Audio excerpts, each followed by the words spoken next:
नमस्ते बच्चों, कैसे हैं आप सब। आज हम हिंदी व्याकरण एवं रचना प्रबोध से अध्याय 16 है अलंकार, अर्थ और भेद का अध्ययन करेंगे। पूर्व में हम कई अलंकार पढ़ चुके हैं। आज इस अध्याय के शेष बचे हुए उत्प्रेक्षा, विरोधाभास और उदाहरण अलंकार का अध्ययन करेंगे। तो सबसे पहले पढ़ते हैं हम उत्प्रेक्षा अलंकार। जब उपमेय में उपमान की बलपूर्वक संभावना व्यक्त की जाती है तब वहाँ उत्प्रेक्षा अलंकार होता है ना। जब उपमेय में उपमान की बलपूर्वक संभावना व्यक्त की जाती है। उपमेय आप जानते हैं, जिस विषय का मुख्य विषय का वर्णन किया जाता है, मुख्य विषय वस्तु का वर्णन किया जाता है, वह कहलाता है उपमेय। उपमेय की तुलना या समानता जिससे की जाती है वह कहलाता है उपमान। तो जब उपमेय में उपमान की बलपूर्वक संभावना होती तो नहीं है, लेकिन हम संभावना व्यक्त करते हैं, संभावना उसमें देखते हैं, संभावना को महसूस करते हैं कि वह उपमेय उपमान जैसा ही है ना, तब वहाँ उत्प्रेक्षा अलंकार होता है। मन मानता है, हम मानते हैं, है ना। यहाँ संभावना अभिव्यक्ति हेतु, तो जो संभावना हम व्यक्त कर रहे हैं उसमें बलपूर्वक संभावना जो हम उपमेय में उपमान की देख रहे हैं उसके अभिव्यक्ति हेतु जनु, जानो, मनु, मानो, निश्चय, प्रायः, बहुधा, इव, खलु आदि शब्द प्रयुक्त किए जाते हैं, है ना। तो जो उत्प्रेक्षा अलंकार वाली पंक्ति होती है या जिन काव्य पंक्तियों में उत्प्रेक्षा अलंकार होता है या गद्य पंक्तियों में भी हो सकता है, तो वहाँ उनको समझने के लिए, पहचानने के लिए हम इन शब्दों को देख सकते हैं। जनु, जानो, मनु, मानो, निश्चय, प्रायः, बहुधा, इव, खलु आदि। उत्प्रेक्षा के 3 भेद होते हैं, वस्तुत्प्रेक्षा, हेतुत्प्रेक्षा, फलोत्प्रेक्षा। तो अभी हम इन भेदों में नहीं जाएंगे, आपके लिए इतना ही पर्याप्त है उत्प्रेक्षा अलंकार को समझना। तो उत्प्रेक्षा के जो उदाहरण वो पढ़िए आप। पहला है तरनी तनुजा तट तमाल तरुवर बहु छाए, झुके कुल सो जल परसन हित मनहु छुआए, है ना। तो आपको काव्य पंक्ति का अर्थ आता है तो आप अर्थ से, भावार्थ से उस अलंकार को समझ सकते हैं। और अगर आपको अर्थ में दिक्कत आ रही है, पूरा अर्थ आप नहीं कर पा रहे हैं, क्योंकि हर उदाहरण का तो अर्थ आपको आएगा नहीं, तो आप उन पंक्ति को ध्यान से पढ़ें।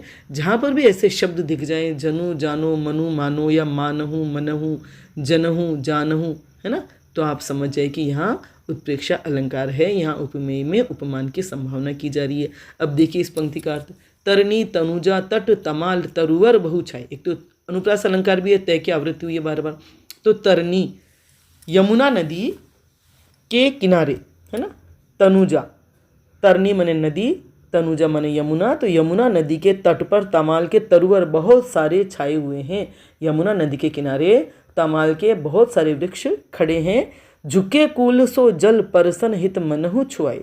और वे वृक्ष जो हैं वो किनारे पर, यमुना के किनारे की तरफ झुके हुए हैं, किनारे की तरफ झुक रहे हैं। और उनको झुके हुए देख करके कवि ये संभावना कर रहा है जैसे वो यमुना का जल स्पर्श करने के लिए झुक रहे हैं, जबकि वह स्वाभाविक रूप से झुके हुए हैं और यमुना के जल को छू भी रहे होंगे। लेकिन ऐसी संभावना व्यक्त की जा रही है जैसे ये जरूर सोचा जा रहा है, यह माना जा रहा है कि वे यमुना का जल स्पर्श करने के लिए, यमुना के जल को छूने के लिए ये पेड़ नीचे झुक रहे हैं। आई बात समझ में। तो इस तरह से मनहु जो शब्द आया है, मनहु छुआए, मानो उसको छूने के लिए वे किनारे की तरफ झुके हुए हैं। तो यहाँ उत्प्रेक्षा अलंकार हुआ। आई बात समझ में। एक उदाहरण को आप अच्छे से समझ लेंगे, परिभाषा को अच्छे से समझ लेंगे, तो आप कोई भी अन्य उदाहरण देखते समय, पढ़ते समय आप उत्प्रेक्षा अलंकार को समझ सकते हैं। दूसरा उदाहरण देखिए, सोहत ओढ़े पीत पट श्याम सलोने घात, मनहु नीलमणि सैल पर आतप पर्यो प्रभात। सोहत ओढ़े, सोहत मैंने सुशोभित हो रहा है, ओढ़े हुए, पीत पट मैंने पीताम्बर, श्याम के, कृष्ण के सलोने शरीर पर, घात मैंने शरीर, तो भगवान कृष्ण के सलोने से शरीर पर जो उन्होंने पीताम्बर ओढ़ रखा है वो कैसे सुशोभित हो रहा है। मनहु, ये यहीं पर ही आ गया, मनहु मने मानो, जैसे नीलमणि सैल पर, नीलमणि पर्वत पर, आतप पर्यो प्रभात, नीलमणि पर्वत पर प्रभात, सवेरे सवेरे सूर्य की किरणें गिर रही है, सूर्य की रोशनी गिर रही है ना। तो नीलमणि पर्वत पर सूर्य की रोशनी, जो सूर्य की आभा या सूर्य की किरणें जो प्रातःकाल की पीली पीली होती है, जब दिन में सूर्य उच्च ताप पर पहुंच जाता है तो वे हमें सफ़ेद दिखाई देती है, लेकिन सुबह सुबह लाल पीली दिखाई देती है। तो ऐसा लग रहा है मानो नीलमणि पर्वत पर सूर्य की किरणें गिर रही है। कृष्ण के सलोने शरीर पर उनका पीताम्बर ऐसे सुशोभित हो रहा है। तो यहाँ इस तरह से संभावना की जा रही है। ऐसे ही दो अन्य उदाहरण जो हैं आगे उनमें भी हैं, उनमें आप देख करके समझिए। चमचमात चंचल नयन बिच घूंघट पट जीन, मानहु सुर सरिता विमल जल बिछरत दो में। मानहु सुर सरिता विमल जल बिछरत दो में। आपको अगर भावार्थ न कर पा रहे हों तो भी आप इससे शब्द को पहचान करके आप निश्चय कर सकते हैं कि यहाँ उत्प्रेक्षा अलंकार है। चमचमात चंचल नयन, चमचमाते हुए चंचल नयनों के बीच, मतलब घूंघट के बीच से जो चमचमाते हुए चंचल नयन दिख रहे हैं, झीने झीने घूंघट के पट से, तो ऐसा लग रहा है मानो सुर सरिता विमल जल बिछरत दो मीन। सुर सरिता, सुर सरी मतलब देव नदी गंगा, गंगा के निर्मल जल से दो मीन बिछुड़ गई हैं, दो मछलियां बिछुड़ गई हैं। आई बात समझ में? तो इस तरह से यहाँ संभावना देखी जा रही है। ऐसी अंतिम जो उदाहरण है, बार बार उस भीषण रव से कंपती धरती देख विशेष, मानो नील व्योम उतरा हो आलिंगन के हेतु अशेष। मानो यहाँ स्पष्ट आ रहा है, तो यहाँ पर भी उत्प्रेक्षा अलंकार है।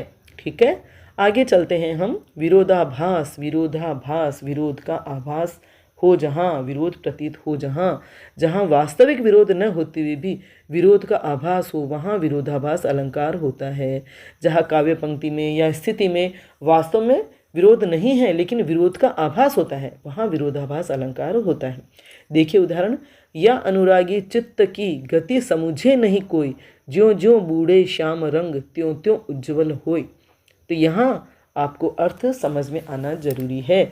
या अनुरागी चित्त की, इस अनुरागी चित्त माने जो प्रेम से भरा हुआ चित्त होता है उसकी गति कोई नहीं समझ पाता। प्रेम से भरा हुआ जो हृदय होता है उसकी दशा कोई नहीं समझ पाता। ज्यों ज्यों बूढ़े श्याम रंग त्यों त्यों उज्ज्वल हुई।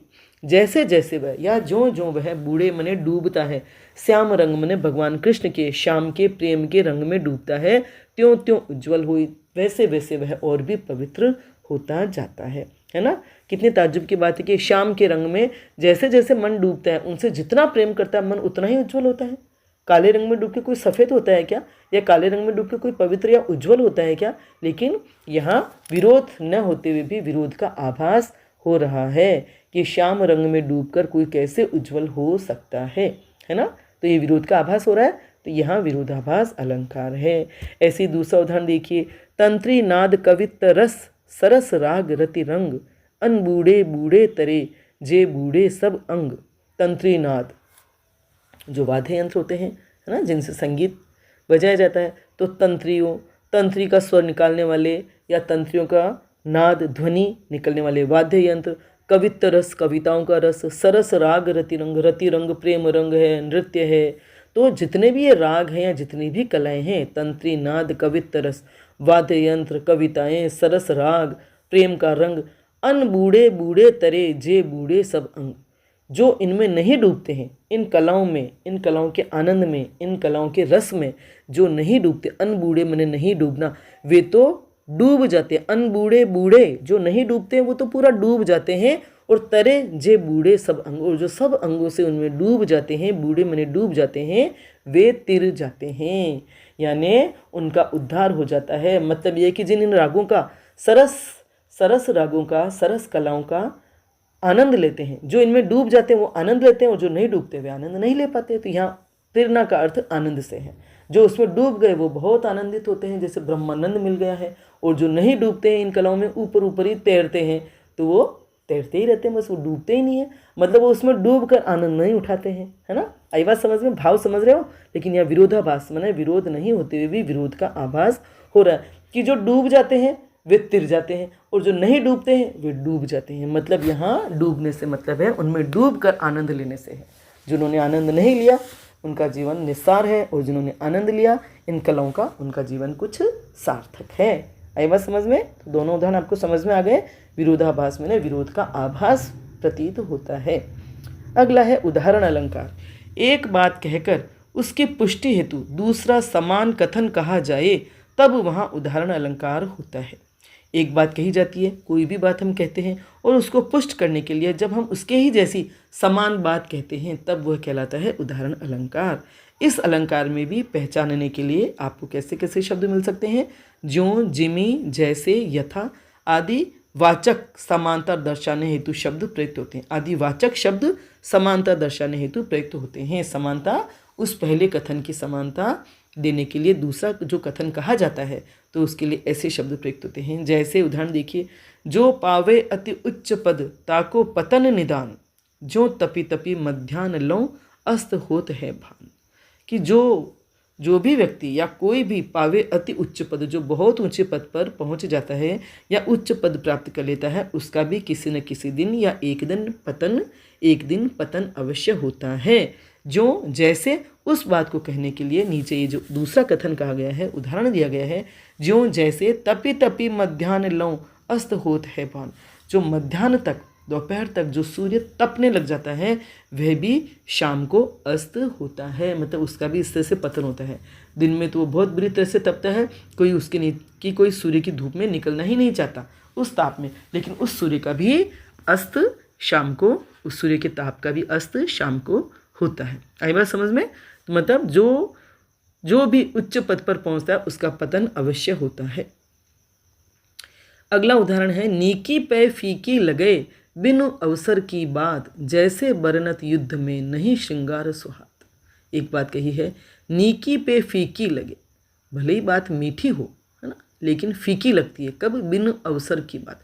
जब बिना अवसर के कोई बात कही जाती है तो वह भले ही मीठी हो लेकिन फिर भी वह फीकी लगती है। जैसे बरनत युद्ध में नहीं श्रृंगार सुहात। जैसे युद्ध के समय, युद्ध काल में या युद्ध का वातावरण है और उस समय कोई श्रृंगार की बात कहता है, श्रृंगार का वर्णन करता है, तो वह नहीं सुहाता है। आई बात समझ में? तो ये उदाहरण के द्वारा समझाया है कि कोई बात मीठी होते भी फीकी कैसे लगती है या बुरी कैसे लगती है, जब वो सही अवसर पर न कही जाए, बिना अवसर की बात। युद्ध का वातावरण बना हुआ है, युद्ध हो रहा है और ऐसे युद्ध के मैदान में अगर कोई श्रृंगार की बात करेगा तो वो कैसे सुहाएगी। आई बात समझ में? तो आपको ये तीनों अलंकार अच्छे से समझ में आ गए होंगे। एक बार पुनः अच्छे से पढ़ लें, सुन लें। पसंद आ गया हो, समझ में आ गया हो तो मेरे वीडियो को लाइक करें, अपने दोस्तों के साथ शेयर करें, मेरा चैनल सब्सक्राइब करें, बेल आइकन भी अवश्य टच करें ताकि जब भी मैं वीडियो बनाऊंगी उसकी सूचना आपको तत्काल मिल जाएगी। इसके अभ्यास प्रश्न अब हम अगले वीडियो में देखेंगे। धन्यवाद।